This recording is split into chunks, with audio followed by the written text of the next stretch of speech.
Olá pessoal, meu nome é Jonathan do canal Geografia, Ensinar e Aprender. Hoje nós daremos continuidade à nossa terceira aula sobre a atmosfera. Falaremos sobre os fatores e os elementos do clima. O que são fatores e elementos do clima? Fatores são coisas que condicionam a mudança no clima e elementos são características dentro de um contexto climático. Então as características podem ser, por exemplo, temperatura, quantidade de chuva, e um fator pode ser uma montanha, uma altitude, uma corrente marítima, algo que provoca mudança no contexto climático de algum lugar, tá ok? Então, como elementos do clima, nós temos temperatura, precipitação, umidade relativa do ar, pressão atmosférica e ventos. Mas vamos começar falando sobre as nuvens. As nuvens são elementos da atmosfera muito importantes e que todo mundo com certeza vê e às vezes se pergunta sobre os nomes das nuvens. Nós temos algumas características básicas para conseguir fazer a classificação delas.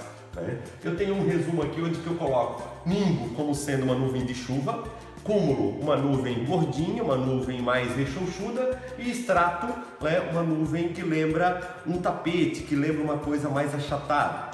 Então a nuvem mais famosa de todas, aquela que todo vestibulando precisa saber qual é o nome e para que ela serve, é a nuvem cúmulus nimbus ou cúmulo nimbo, em português.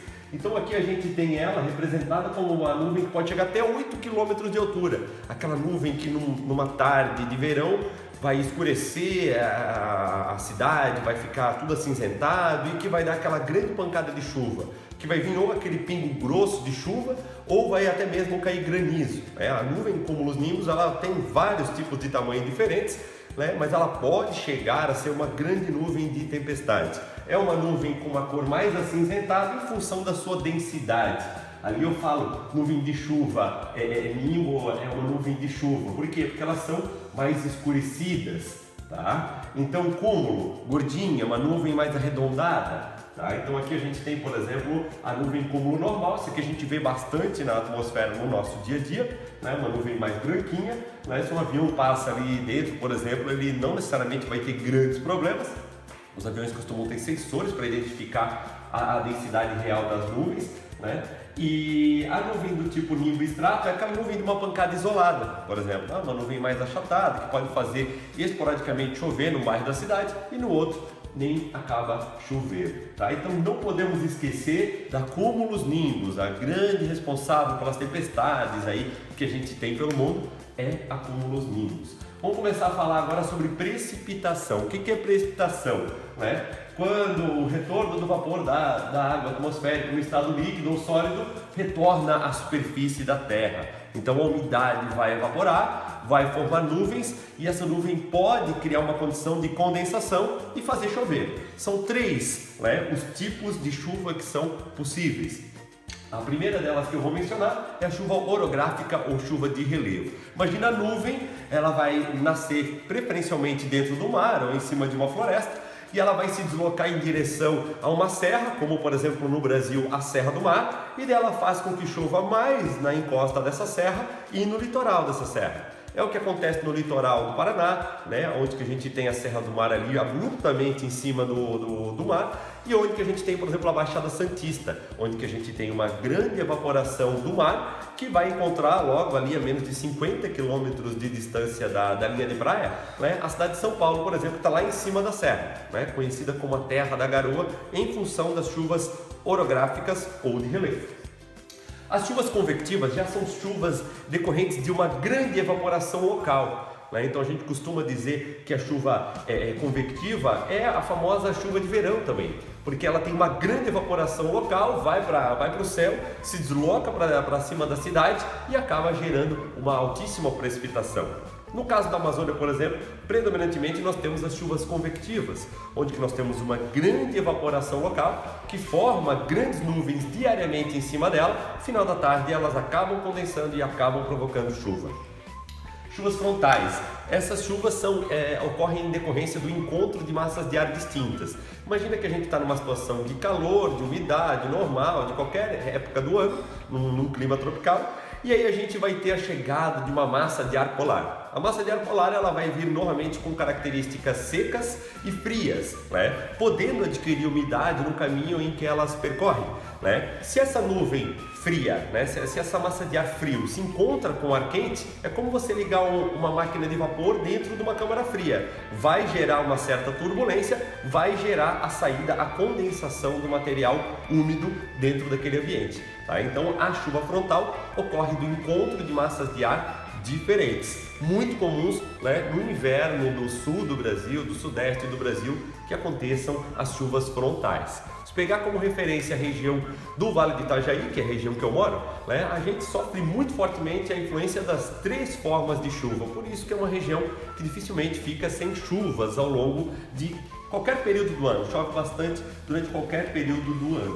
Né? Umidade relativa do ar. Todo mundo provavelmente já olhou no aplicativo do seu celular as características ali climáticas do lugar, desde o momento que nasce o sol, que se põe o sol, se vai ter chuva, se não vai ter, ao longo das próximas horas. Alguns já devem ter reparado que tem ali umidade relativa do ar. Né? Então, a umidade relativa do ar é uma característica muito importante para nos dar uma sensação térmica de maior abafamento, maior calor, ou de menor abafamento, menor sensação de calor. Né? O mesmo vale para o frio. Quando está frio e úmido, a gente costuma sentir mais facilmente esse frio do que quando está seco. Né? Isso faz com que uma pessoa que pegue um frio de 10 graus de temperatura com uma umidade muito alta sinta muito mais frio do que uma pessoa que às vezes está numa temperatura negativa num ambiente extremamente seco. Tá? Então já tive a ocasião de ter uma intercambista norueguesa que veio dizer que passou mais frio na cidade de Timbó, né, do que lá na cidade onde que ela morava, né, na Noruega. Então isso pode acontecer em função da sensação térmica, que é uma relação de temperatura, umidade e, claro, do vento também. Não que a gente tenha muito vento por aqui. Aqui eu tenho um exemplo, né, de cálculo sobre a umidade relativa do ar, onde que a gente pode dizer que a umidade sempre é condicionada, o percentual da umidade sempre está condicionado ao ponto de saturação da atmosfera. Para facilitar a nossa conta, eu coloquei aqui como sendo o ponto de saturação para 1 metro cúbico de ar, né, 100 gramas de água. Se você tiver 100 gramas de água dentro de 1 metro cúbico de atmosfera, né, a gente vai acabar começando a enxergar as gotículas de água. É como fica o box do banheiro quando você liga o chuveiro. Né? Então você tem um ponto de saturação sendo ultrapassado. E a gente vai igualar esse ponto de saturação a 100%. Então, se no teu celular estiver marcando 70% de umidade relativa do ar, provavelmente você tem 70 gramas de água por metro cúbico de ar. Tá? Então, se a gente pegar uma sala de aula com 300 metros cúbicos de área, de ar, né? 3 metros de altura por 100 metros quadrados, a gente vai pegar esses 70 gramas, multiplicar por 100 e depois por vezes 3 para dar os 300 metros cúbicos de ar, e a gente vai ter cerca aí de 21 litros de água dentro desse ambiente. Né? A prova de que essa água existe, é que se você ligar o ar-condicionado e lacrar completamente a sala, vai sair naquela mangueirinha do outro lado do ar-condicionado lá fora do ambiente, cerca de 21 litros de água. Essa é a explicação para a gente ter a água saindo do ar-condicionado, é a umidade relativa do ar. Quanto mais a gente baixar a umidade relativa do ar, mais fácil a gente vai conseguir fazer o ambiente ficar fresco, por exemplo. Então, o equipamento de ar-condicionado ele precisa retirar a umidade porque ela segura a temperatura e ele não quer que segure a temperatura, ele quer baixar a temperatura.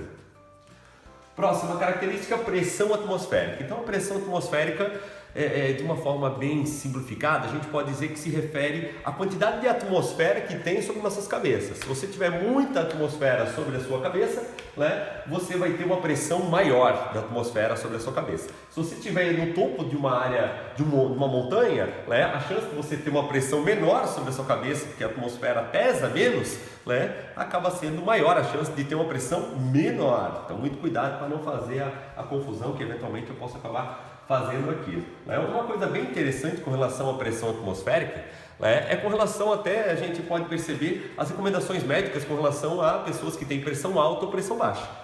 Quando as pessoas estão no nível do mar, a pressão atmosférica é maior e a tendência é que a pressão sanguínea das pessoas seja menor. Então, para um hipertenso, morar no nível do mar, em geral, costuma ser muito bom. Já para uma pessoa que tem pressão baixa, provavelmente a chance dela desmaiar, ter alguma dificuldade, acaba sendo maior. né? Aqui eu tenho um esqueminha mostrando como é que se formam essas áreas de baixa e alta pressão, porque não é só a altitude que vai determinar as áreas de baixa e de alta pressão, tá ok? Era só um exemplo de um dos indicativos de como a gente pode ter pressão alta ou baixa, né? Alta pressão. As altas pressões resultam da descida do ar frio. O ar quente é ascendente, o ar quente sobe, o ar frio desce, aula básica de física, né? Então as baixas pressões são causadas pela elevação do ar quente. Então, dentro de um contexto do planeta, a gente vai ter áreas de baixa pressão que são áreas de grande evaporação, como a região da linha do Equador, né? E a gente vai ter áreas, por exemplo, a cada 30 graus, né? A gente vai ter uma subida do ar e uma descida, o que a gente chama áreas de alta pressão, perto do Trópico de Capricórnio, e lá no Círculo Polar a gente volta a ter áreas de baixa pressão e de alta pressão lá no polo. Tá? Então isso é bem interessante, porque a cada 30 graus de latitude a gente tem uma alternância aí de baixa e de alta pressão. Então a latitude determina a separação de áreas de baixa pressão, como na linha do Equador, e de alta pressão perto da região dos trópicos, né? Que é onde vive grande parte da população mundial. Então é as áreas que a gente mais monitora. Observe aqui no esquema da circulação geral da atmosfera que a gente tem aqui o que a gente chama de célula de Hadley, onde que a atmosfera ela é mais espessa na região equatorial, claro, em função do calor e da grande evaporação. Pense, pega mais sol ali, evapora mais água, a gente acaba tendo, né, uma atmosfera mais espessa ali. Anteriormente, na aula 1, né, a gente falou sobre a espessura da atmosfera na troposfera de cerca de 12 km. Isso é uma referência, pode ser muito menor na região polar e pode ser um pouco maior que isso na região equatorial. Temos também a variação da pressão atmosférica de acordo com a longitude. Pouca gente fala sobre a circulação de Walker, onde que a gente tem 5 áreas identificadas da Terra, onde que a gente tem ascensão de grande evaporação e de descida dessa unidade, que são as áreas de alta pressão. Então, baixa pressão, alta pressão. A célula de Walker representa a circulação no plano vertical zonal, oeste-leste. Então, além de alternância de pressão atmosférica na latitude, a gente tem também na longitude. E sem contar o que eu falei antes sobre a questão da altitude ser diferente e interferir até na pressão sanguínea. Próxima aula é sobre fatores do clima.